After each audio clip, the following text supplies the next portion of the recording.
హైదరాబాద్లో నివసించే వారి జీవితాల గురించి తెలుసుకునే ముందు నగర చరిత్రను ఒకసారి చూడాలి.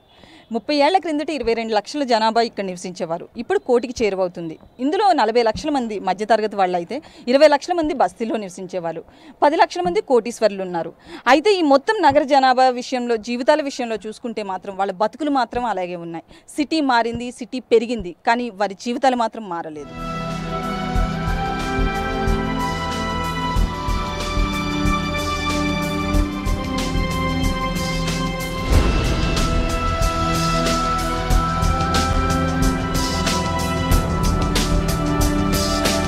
ఇప్పుడు మనం జూబ్లీ హిల్స్ బస్తీలో ఉన్నాం. ఏది మారినా కూడా బస్తీ మాత్రం మారలేదు. అప్పుడు ఎలా ఉందో, ఒక 50-30 ఏళ్ల క్రిందట ఎలా ఉందో ఇప్పుడు కూడా అలాగే ఉంది. సిటీలో ఒక సగటు మనిషి బతకాలంటే కనీసం నెలకి 20,000 సంపాదించాలి. కానీ వీళ్ళకి 3 నెలలకు కానీ 20,000 రావు. కానీ ఇప్పుడు నిత్యావసర వస్తువులు రోజు రోజుకి పెరిగిపోతున్న సమయంలో అసలు వాళ్ళు ఎలా బతుకుతున్నారో వాళ్ళని అడిగి తెలుసుకుందాం. వాళ్ళ కష్టాలు ఏంటో వాళ్ళ మాటల్లోనే విందాం.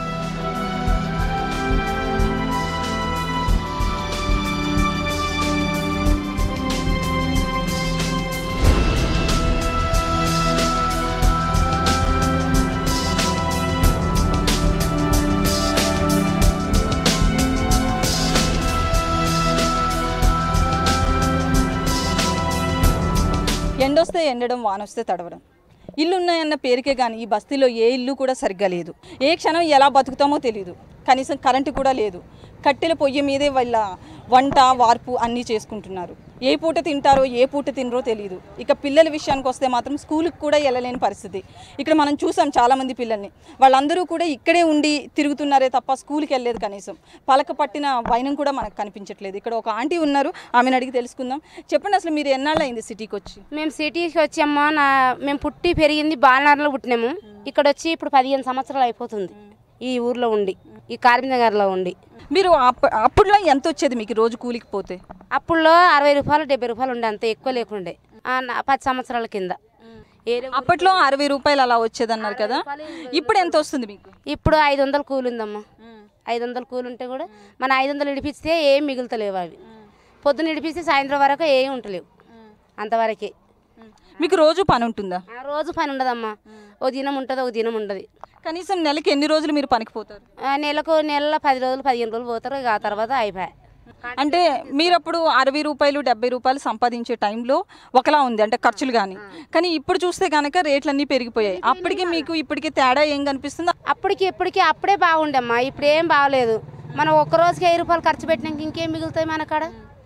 చూడనీకే మనం అయ్యో పెద్దగా ఇంత సంపాదించినాం కదా ఏమైపోయిందా అని అనుకుంటున్నాం. మరి మీ పిల్లల్ని ఎలా చదివించారు ఈ సిటీలో? ఈ సిటీలో పిల్లలు చదువుకుంటున్నారమ్మా. ఇక్కడనే గవర్నమెంట్ స్కూల్కి ఉంది, ప్రైవేట్కి వేసినాము. మరి ఇక్కడ ఎక్కడ చూసినా కూడా కట్టెలు పొయ్యి మీదే వండుతున్నారు కదా. కట్టెలు ఎక్కడి నుంచి తెచ్చుకున్నారు? సిటీలో కట్టెలు అంటే చాలా కష్టం. అంటే ఇక గోడలు ఏరుకొచ్చుకుంటామమ్మా. కట్టెలు ఏరుకొచ్చుకుంటాము, అక్కడ ఇక్కడ పోయి ఏరుకొచ్చుకుంటాం కట్టెలు అంతే. మరి మీ ఇంట్లో ఎంతమంది ఉంటున్నారు? మొత్తం మీకు నెలకి ఎంత సంపాదన ఉంటుంది? నెలకి ఏం సంపాదన ఉండదమ్మా. మా అంటే 2000 2000 అంతే, ఎక్కువ లేదు, ఏం లేదు. మన ఖర్చు వెళ్ళాం. అది కళ్ళు కావాలంటే 200 అవుతాయి మాకు. కళ్ళు ఎందుకంటారు? అదే పెద్ద అవసరం కాదు కదా. మరి అవసరం కాదు కానీ మేము పొద్దున్న కష్టపడతాం కదమ్మా, తెచ్చుకొని తాగుతాం. అది ఇది ఖచ్చితంగా మనకి తిండే కాదు. ఇక్కడ తిండే కాకుండా చేసిన పనికి మళ్ళీ నిద్రపోవాలి, పొద్దున్న లేవాలి, మళ్ళీ పొద్దున్న పని చేసుకోవాలంటే ఖచ్చితంగా తాగాల్సిందే అంటున్నారు. ఒక అబ్బాయి ఉన్నాడు, అడుగుదాం. మీరే పని చేస్తుంటారు? రాయి పని తప్ప ఇంకేం పని లేదు మాకు. మీరు ఎక్కడి నుంచి వచ్చారు? ఎన్నాళ్ళు అయింది? సంగారెడ్డి. 6 సంవత్సరాల పైన అయిపోయింది. రోజుకి ఎంత వస్తుంది? 200-250 వస్తుందమ్మా. 200 ఎలా మేనేజ్ చేస్తారు? ఇంకా 200 అంటే 100 రూపాయలు తింటాం, 100 రూపాయలు వెనక్కి వేసుకుంటాం అంతే. ఇప్పుడు పెరిగిపోయినాయి అమ్మ, అన్నిటికి పెరిగిపోయినాయి కానీ మా పనికి మాత్రం పెరగలేవు. అదే ప్రాబ్లం వచ్చింది మాకు. సిటీకి వచ్చి 30 ఏళ్ళైనా 6 ఏళ్ళైనా ఒకే పరిస్థితి కనిపిస్తుంది. బస్తీవాసుల జీవితాల్లో మాత్రం ఎలాంటి మార్పు కనిపించలేదు. సంపాదనలో పెద్దగా చేంజ్ రాకపోయినా కానీ సరుకుల రేట్లు మాత్రం పెరిగిపోవడంతో బతకడం చాలా కష్టంగా ఉందంటున్నారు.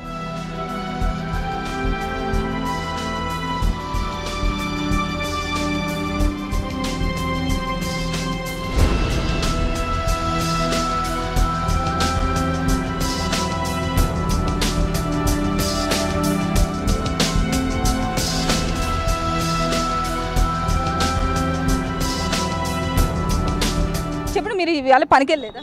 వెళ్ళలేదు. ఎందుకు? ఇవాళ లేదు పని. నెలకి ఎన్ని రోజుల పని ఉంటుంది? రోజు చెప్పలేము, పిలిస్తే పోతాం, లేకపోతే ఇంటికాడ ఉంటాం. మీరు ఎన్నాళ్ళు అయింది వచ్చి సిటీకి? 20 సంవత్సరాలు అవుతుంది. అప్పుడు ఎంత వచ్చేది జీతం? జీతం అంటే అప్పుడు 150 కాంచి వచ్చి ఉన్నది. మరి మీ పిల్లలు ఎక్కడ ఉన్నారు? అవ్వడం స్కూల్కి పంపించలేదా? ఇవాళ పంపలేదు, ఫీజు కట్టలేదు, అయితే తీసుకున్నాను. ఫీజు ఎంత ఉంది వాళ్ళకి? 8500 సంవత్సరానికా? సంవత్సరానికి. మరి అసలు తిండవే కష్టంగా ఉంది, రోజు పని ఉండట్లేదు అంటున్నారు. మరి సంవత్సరానికి వాళ్ళకి అంత కట్టాలంటే కష్టం కదా, అంటే చదువు అవసరం అని కడుతున్నారా ఏంటి అసలు? చదువు లేకపోతే మాకే చదువు లేదే, వాళ్ళకి చదువు కావాలి కదా, అందుకే చదివిస్తున్నాం. మీరు ఎక్కడి నుంచి వచ్చారు? వరంగల్ జిల్లా మాది. మరి ఇక్కడ ఈ బస్తీలో బతకాలంటే చాలా కష్టం. అంటే ఒకవైపు డ్రైనేజ్ మనం చూస్తున్నాం, ఈగలు దోమలు అంతా. మరి జబ్బులు ఏమన్నా వస్తున్నాయా? అసలు హెల్త్ ఎలా ఉంది మీది? మంచిగా ఉండదు, హాస్పిటల్కి వెళ్తాము వస్తాం. నెలకి హాస్పిటల్కి ఎంత పెడతారు? పెడతాం 5-6 వేలు పెడతాం. ఇది ఇటు బతకడమే కష్టంగా ఉందంటే మళ్ళీ హాస్పిటల్కి కూడా ఖర్చు పెట్టాల్సి వస్తుంది అంటున్నారు. అదే సిటీలో చూసుకుంటే కనుక సుమారు 2000 బస్తీలు ఉన్నాయి. సిటీలోకి వస్తే తలరాత్రులు మారిపోతాయి, బతుకు చిత్రమే మారిపోతుందంటూ సిటీకి వచ్చారు. కానీ ఇక్కడ చూసినా అదే పరిస్థితి. ఒక పూట కూలికి వెళ్ళకపోతే తినడానికి కంచెలో తిండి ఉండదు. స్కూల్కి ఫీజు కట్టలేదని చెప్పి పిల్లలు ఇంటి దగ్గరే ఉంటున్నారు. కనీసం ఇక్కడ ఉండడానికి డ్రైనేజీ పక్కనే ఉండడంతో కనీసం హెల్త్ కూడా సరిగ్గా లేని పరిస్థితి. తినడానికి తిండికే పెట్టుకోవాలో హెల్త్కే పెట్టుకోవాలో అర్థం కాని పరిస్థితి. ఈ బస్తీలో ఏ ఇంటి తలుపు కట్టినా కూడా ఇదే పరిస్థితి కనిపిస్తుంది.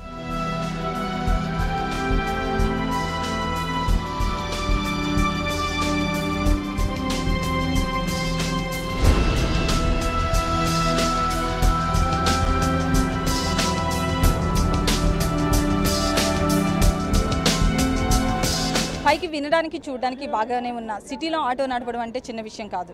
ఏ వైపు నుంచి ఏ ట్రాఫిక్ పోలీసులు వస్తారో తెలియదు, ఎంత చలాన్ వేస్తారో కూడా తెలియదు. అసలు అలాంటి వాళ్ళ జీవితం ఎలా ఉంది అనేది తెలుసుకుందాం. అంకుల్, ఎక్కడి నుంచి ఎక్కడి వరకు మీరు ఆటో నడుపుతుంటారు? మేము అమీర్పేట నుండి కరీంనగర్ వరకు నడిపిస్తాం మేడం. ఎప్పటి నుంచి ఆటో తోలుతున్నారు? నేను 15 సంవత్సరాల నుండి తోలుతున్నాను. అప్పటికి ఇప్పటికి రేట్లు ఎలా ఉన్నాయి? రేట్లు మంచిగా ఉన్నాయి కానీ మేడం, పోలీసులతోనే మాకు చాలా బాధ వస్తున్నది. ట్రాఫిక్ పోలీసు వాళ్ళు మినిమం 1000 రూపాయలు వేస్తున్నారు మేడం. మీరు 15-16 ఏళ్ల నుంచి ఆటో నడుపుతున్నారు అంటున్నారు కదా, అప్పుడు కిలోమీటర్కి ఎంత ఉండేది, ఇప్పుడు ఎంత? అప్పుడు 10 రూపాయలు ఉండే మేడం, ఇప్పుడు 16 పోయి 20 అయ్యింది. 20 అయినా కానీ మాకు ఏమి గిట్టుబాటు దొరకలేదు. రేటు పెరిగింది, ఆటోకి కిలోమీటర్కి దగ్గర రెట్టింపు అయింది మీరు నడుపుతున్నప్పటి నుంచి చూస్తే. అలాగే మరి నిత్యావసర వస్తువుల ధరలు కూడా పెరిగిపోయాయి కదా, ఎలా మేనేజ్ చేస్తున్నారు? మీ పిల్లల్ని ఎలా చదివిస్తున్నారు? పిల్లలను చూడండి మేడం, అప్పుడంటే రేటు తక్కువ ఉండే, స్కూల్స్ కూడా కొంచెం తక్కువ ఉండే. దాన్ని బట్టి మేము పిల్లలను ఏదో బాధపడి కష్టపడి చదివించుకున్నాం. ఇప్పుడు 1000, 50,000, 1,00,000 రూపాయలు అంటే వెళ్తలేదు మాతోని. మీ రెంట్ ఎంత? మాకు చూడండి అమ్మా, పాత బండ్లకు 150 ఉంది, కొత్త బండ్లకు షోరూమ్కి వెళ్ళి వచ్చిన బండ్లకు 300. ఆ 300 ఇవ్వాలంటే గొంతుకు వస్తున్నది. మీకు రోజుకి ఎంత వస్తుంది? మాకు మినిమం పాత బండ్ల మీద మేడం 400, 500. కొత్త బండ్లు ఎక్కితే 800, 700 వస్తుంది. దానిలో మెయింటెనెన్స్ మొత్తం మాదే. మీ ఇంటి రెంట్ ఎంత? మా ఇంటి రెంట్ మేడం ఇప్పుడు 5,000 ఉన్నది మేడం. 86లో 300, 200 ఉండే మేడం. ఇప్పుడు మొత్తం 5,000 అయింది ఇంటి కిరాయి. ఇప్పుడు మరి నెలకి ఎంత వస్తుంది? దాన్ని మేనేజ్ చేయడం ఎలా చేస్తున్నారు? దీనికి చూడండి మేడం, ఇప్పుడైతే ప్రస్తుతానికి టెక్సీలు వచ్చినప్పటి నుంచి మాది మొత్తం కారబార్ పడిపోయింది. వీళ్ళు సిటీలో బతకడం అనేది పెద్ద విషయం కాకపోయినా కానీ వీళ్ళకి వస్తున్న ఆదాయాన్ని ఖర్చుల్ని బట్టి మాత్రం చాలా కష్టంగా అనిపిస్తుందని. కనీసం సొంత ఆటో కూడా లేని పరిస్థితి, రెంట్కి తీసుకుని రన్ చేస్తున్నారు. ఆ రెంట్కి తీసుకున్న ఆటోకి ఏ చిన్న యాక్సిడెంట్ అయినా ఏదైనా కూడా తలకు మించిన భారం అనే చెప్పుకోవచ్చు. ఇది ఆటో వాళ్ళ బతుకు పోరాటం.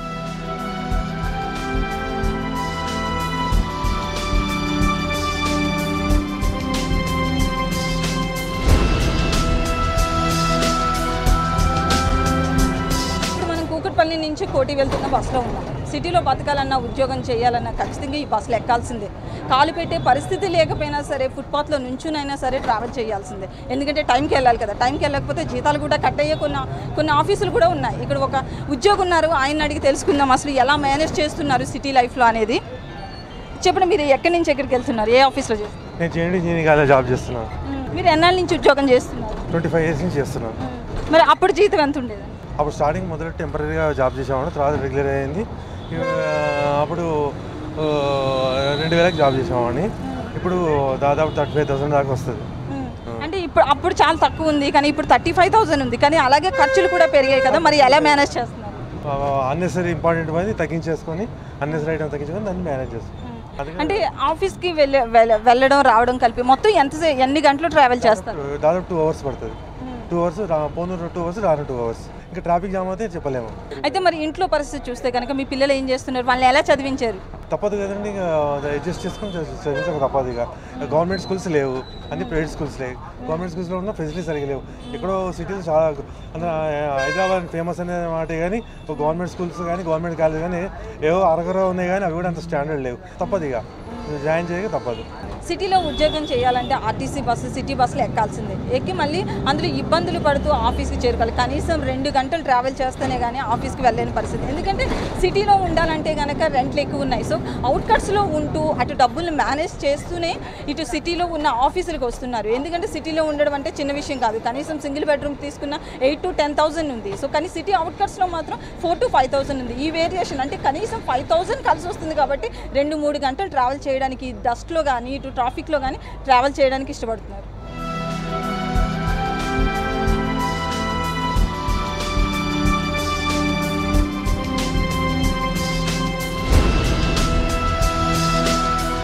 చాలీ జీతాలతో పెరిగిన ఖర్చులతో కుస్తీ పట్టడం అంటే మాటలు కాదు. ఎంత పెరిగినా సరే ధరలతో సంబంధం లేకుండా తేవాల్సిందే, వండాల్సిందే, వడ్డించాల్సిందే. అసలు మరి ఇంట్లో భారత స్త్రీ ఎలాంటి పాటలు పడుతుందో ఒకసారి చూద్దాం.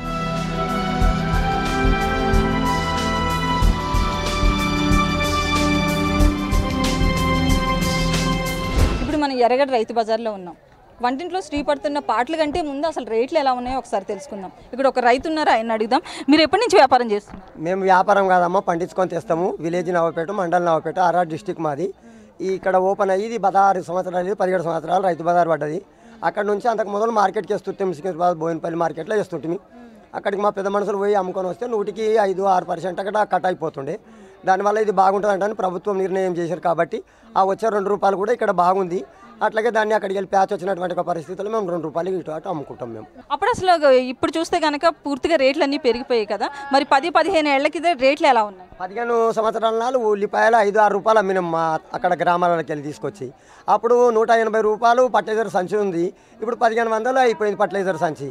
కెమికల్ మందు 300 ఉన్నది, 1500 అయిపోయింది.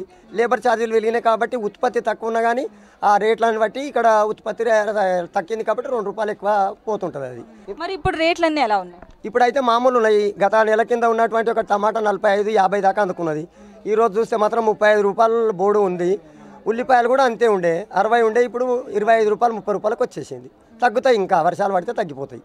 మరి రేట్లు అప్పుడు తక్కువ ఉండేవి కదా 10-15 ఏళ్ల కిందట, అప్పుడు ఎక్కువ కొనేవాళ్ళు, ఇప్పుడు ఎక్కువ కొంటున్నారు. సరుకు మాత్రము అప్పుడైనా ఇప్పుడైనా కస్టమర్ కొనేటంతనే కొంటారు వాళ్ళు. అగ్గున్న కానీ కొనరు. 2 రూపాయల కిలో టమాటాలు అయినా 2 కిలోలే కొంటారు, 20 రూపాయల కిలో టమాటాలు అయినా 2 కిలోలే కొంటారు. వాళ్ళకి అవసరం ఎంతో అంతే కొంటారు. అగ్గున్నాయని ఎక్కువ తీసుకుపోయి పెట్టేది మాత్రం కాదు. ఇది చాలీ జీతాలతో సిటీలో బతకడం అంటే మాటలు కాదు. భర్త తెచ్చింది 1000 2,000 అయినా దానికి తగ్గట్లుగానే ఖర్చు పెట్టాలి. ఓ రూపాయి ఎక్కువైనా అది అప్పుగానే మిగులుతుంది. మళ్ళీ ఆ అప్పు ఎప్పుడు తీరుస్తామో కూడా తెలియదు. సో పెరిగిన ధరలతో అసలు భారత స్త్రీ ఇంట్లో ఎలాంటి కష్టాలు పడుతుందో తెలుసుకుందాం. మీరు ఎన్నాళ్ళు అయిందండి సిటీకి వచ్చి? 20 సంవత్సరాలు అవుతుంది. అప్పుడు మీ భర్త సంపాదన ఎంత ఉండేది? 5,000 ఉండేది, 5,000 ఉండేది. మరి ఇప్పుడు ఎంత ఉంది? ఇప్పుడు ఒక 20,000 సంపాదన ఉంది.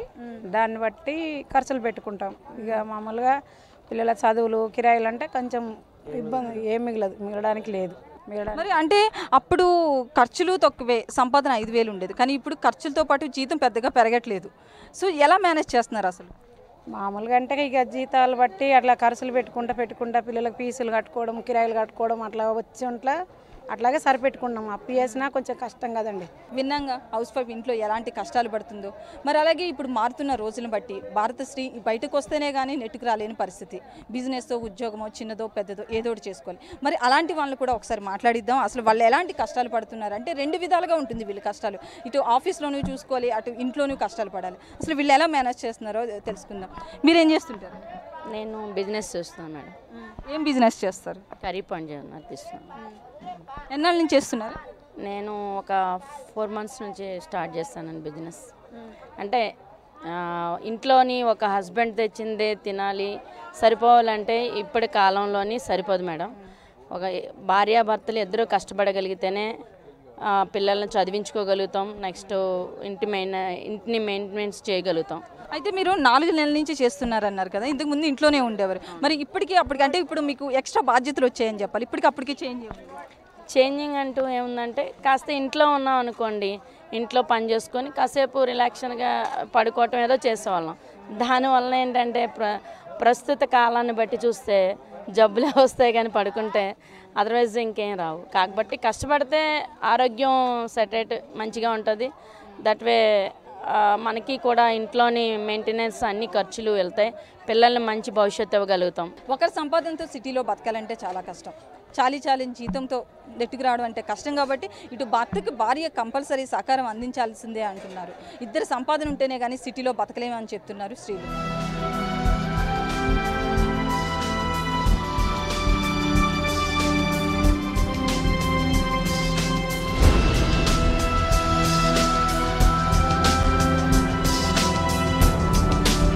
సిటీ బస్సులో ప్రయాణించే వారి జీవితమైనా, రైతు బజార్లో మహిళ పడే పాటలైనా, ఆఖరికి బస్తీలో బతికే వాళ్ళ జీవితాలైనా ఏదైనా కూడా బతుకు పోరాటాన్ని మిగులుస్తుంది. ఎవరిని కదిలించినా కూడా ఇలాంటి జీవితాలకి అలవాటు పడ్డామే కానీ అంతకుమించి ఏం లేదని చెప్తున్నారు. ఇది హైదరాబాద్లో నివసిస్తున్న వాళ్ళ బతుకు చిత్రాలు. కెమెరా పర్సన్ గోపాల్తో లక్ష్మీ, V6 న్యూస్, హైదరాబాద్.